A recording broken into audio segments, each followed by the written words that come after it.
96, and the crown chakra 1,000.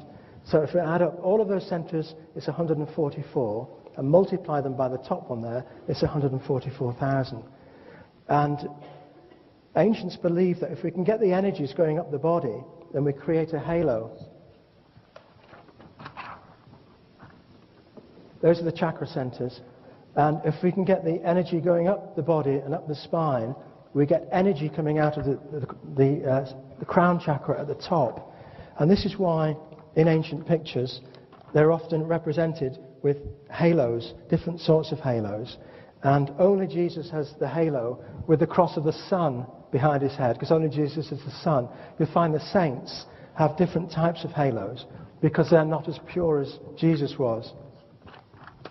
And what we find is that when men ejaculate sperm, they lose a great deal of protein, because sperm is about 99% protein and zinc. And one of the problems with reincarnation is, if you have children and you don't go to heaven, then you come back as your children's children, because the DNA is the same and the voltage is the same. So if you don't have children, A, there's no body to come back to, so that makes it difficult to reincarnate, which is good, because you go to heaven. And the thing is, this is why priests have to be celibate. This is why Moses said in the Bible,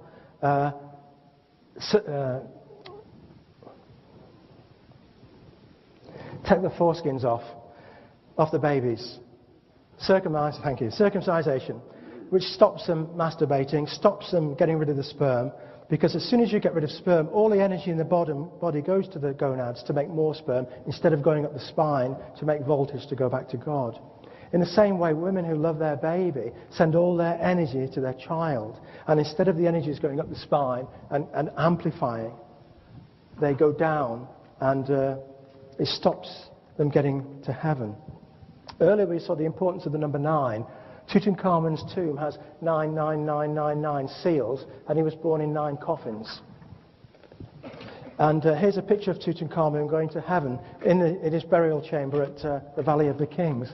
Here we see Tut meeting Nut, the goddess of the night sky. So he's going to heaven. And then we see Tut as 2 twins, embracing Osiris, the twins, the morning star and the evening star. When Tutankhamun died, he went to heaven. He was resurrected in heaven as the twins, which means Tutankhamun must be the same, another reincarnation of Jesus. And if you go down to Peru, what you'll find is that the ancient Incas had many stories. For example, one of them says, by Cieza de Leon, a Spanish writer in the 16th century, he said, before the Incas had ruled or even been heard of in these kingdoms, the Indians relate a thing more noteworthy than anything else. They say there suddenly appeared from the south a white man of large stature and authoritative demeanour. This man had such great power, he changed the hills into valleys, and from the valleys made hills, causing the streams to flow from living stone. They called him the maker of all things created, prince of all things, father of the sun. He did more wonderful things, giving being to men and animals. By his hands, very great benefits accrue to them. This is the story the Indians themselves told me, who in turn told it to their children, handed down through ancient times. They say he travelled along the highland route to the north, working marvels as he went. And they say they never saw him again. They say that in many places he gave men instruction on how they should live, speaking to them with great love and kindness, telling them to be good and do no damage or injury one to the other, but to love one another and show charity to all. They called him Tiki Viracocha, and they built temples to him. The huge statues in the village of Tiahuanaco in Bolivia are held to be from those times. After a long time they saw another man who looked like the first, but they don't mention his name. They have it from whoever they talk to that he could heal the sick with his bare hands and restore sight to the blind by words alone. Thus he was loved by everyone. Working miracles, and by his words, he came to Canas near the village of Kasha. The people rose up against him and threatened to stone him, but he sank to his knees and raised his hands to heaven. They then saw fire in the sky, which seemed all around them. Full of fear, they avoided him, and they asked for his forgiveness. They regarded this as a sin for doing what they did to him. And they say further, leaving the place where this occurred, they came to the coast, and there, holding his mantle, he went forth amidst the waves of the sea and was seen no more. And as he went, they gave him the name Viracocha, which means foam of the sea. Now, there are lots of stories like this about the two white men who walked through Peru performing miracles in olden times, around 500 AD. Viracocha means foam of the sea. When I lived in Cornwall many years ago, I put my Wellington boots on and walked in the water because I couldn't understand why they would call him foam of the sea. And I walked in the foam of the sea, and I thought, well, what's happening to me right now? And I stood between the foam of the sea and the shore. And then I went from the shore and I went into the water away from the foam of the sea. And when I was in the foam of the sea, I thought, well, right now I'm in touch with the earth beneath my feet, the air, the sun above my head, and with the water. I'm in the foam of the sea. I'm in perfect balance with everything, the earth, the fire, the air, the water. If I move to the land, I am no longer in perfect balance with all four, because I've lost contact with the sea. If I step into contact with the sea, I lose contact with the land. So I'm not perfect. The only time I'm perfect is when I'm in the foam of the sea. So what were they trying to tell us?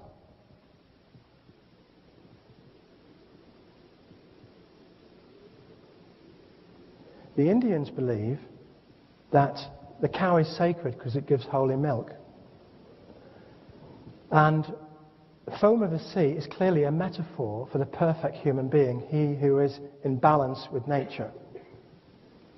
And the Indians, in worshipping the cow and Lord Krishna, which means Christ, the Christos, because Lord Krishna was born, and he was said to be like all of the other super gods. I'm trying to connect. I've got to cut out large chunks of this lecture because, as I say, it takes 16 hours in a good day. But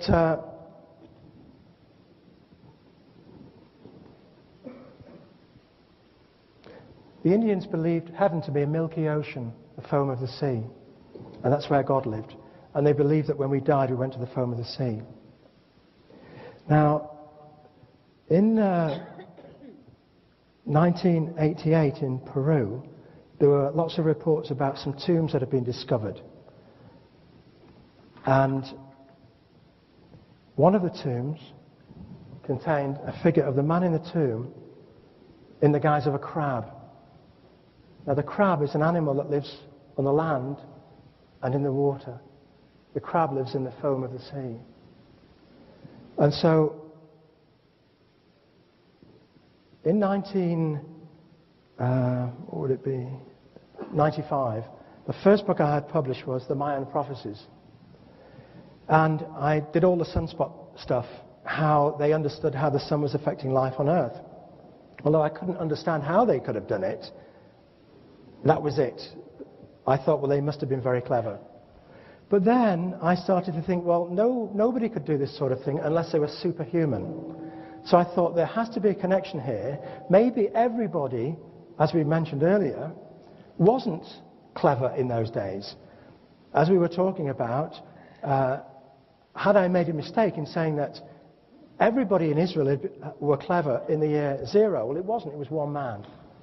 And in the same way, everybody wasn't clever in Mexico. It was one man, Lord Pacal, who was clever.